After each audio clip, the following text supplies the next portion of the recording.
अरब पति सऊदी शेख ने अपनी बेटी की शादी एक पाकिस्तानी टैक्सी ड्राइवर से कर दी। अकरम का ताल्लुक पाकिस्तान के एक छोटे से गांव से था। मैट्रिक की तालीम उसने हासिल की। वो फौज में जाने का बड़ा शौकीन था, लेकिन शहर से गांव आते हुए उसका एक्सीडेंट हुआ और उसकी टांग फ्रैक्चर होगी, जिसके बाद वो दोबारा फौज में भर्ती ना हो सका।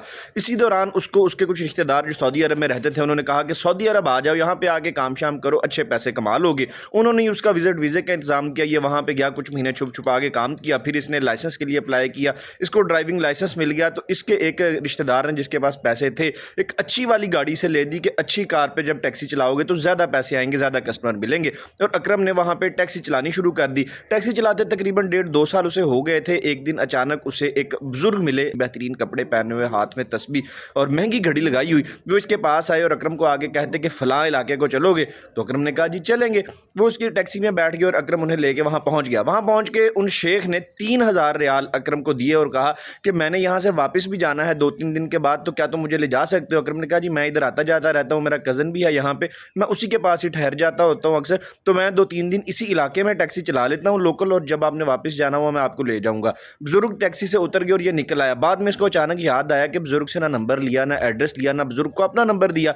ये अगले दिन अपने कज़न को लेके वहाँ पे उस बुजुर्ग को ढूंढता रहा, बुजुर्ग ना मिले। दूसरे दिन फिर गया, ढूंढता रहा, ना मिले। तीसरे दिन ये वहाँ पे गया और पुलिस वालों को बताया कि इस तरह से मैं किसी को ढूंढ रहा हूँ। अब ये बात कर ही रहा था कि बुजुर्ग एक घर से निकल आए, इसको मिले, इसके साथ सारा मामला तय किया, टैक्सी में बैठे और अपने इलाके को रवाना हो गए। फिर बुजुर्ग ने इसका फोन नंबर ले लिया और इसको कहा कि जब भी मैं तुम्हें कॉल करूँ तुम आया करना और मुझे उसी इलाके में ले जाया करना और 3 दिन बाद वापस ले आया करना। अच्छे से पैसे भी मिल रहे थे, इसने ये काम करना शुरू कर दिया।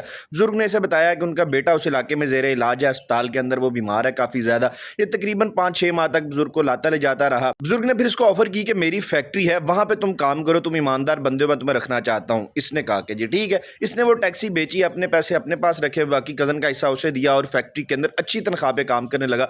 कहाँ ये तकरीबन महीने का 2-2.5 हज़ार रियाल कमाता था और कहाँ सीधा 20,000 पे शेख ने इसकी नौकरी लगा दी। ये बड़ा ज़्यादा खुश था, काम कर रहा था। वहाँ पे कुछ बेईमान लोग थे फैक्ट्री में, उसे इसने निकाल दिया। उसके बाद अच्छे लोग भर्ती किए, बेहतरीन काम चलाने लगा। शेख हर 5-6 दिन बाद फैक्ट्री आते और हिसाब किताब करते थे, लेकिन फिर अचानक शेख आना बंद हो गए। 2 महीने तक शेख ना आए तो ये उनके एड्रेस पे गया, जाके शेख से मिला तो शेख ने बताया कि उनका बेटा इस दुनिया से चला गया है, इस वजह से वो परेशान थे, बीमार थे, वो नहीं आ सके। और फिर बातें होने लगी। फिर शेख ने कहा कि मेरी एक ही बेटी रह गई है, वो अमेरिका पढ़ने गई हुई है, वो 2 दिन बाद वापस आ रही है, मैं चाहता हूँ तुम उससे शादी कर लो। ये हक्का बक्का रह गया अकरम। इसने कहा शेख आप अरबी हैं, मैं पाकिस्तानी हूँ, ऐसा रिश्ते होते नहीं है, और फिर आप अपनी बेटी से भी तो पूछ लें। शेख ने कहा कि बेटी आती है, पूछ लेते हैं। बेटी आई, उससे पूछा, उसने कहा मेरे वालिद ने जो आज तक किया ठीक किया, मैं राजी हूँ। और इस अकरम की शादी शेख ने अपनी बेटी के साथ करवा दी। वो फैक्ट्रियाँ, वो घर, सब कुछ इस अकरम के पास आ गया। सिर्फ किस वजह से? अकरम कहता है मेरी माँ ने कहा था कि हलाल रिज्क कमाना है और दयानतदारी के साथ काम करना है।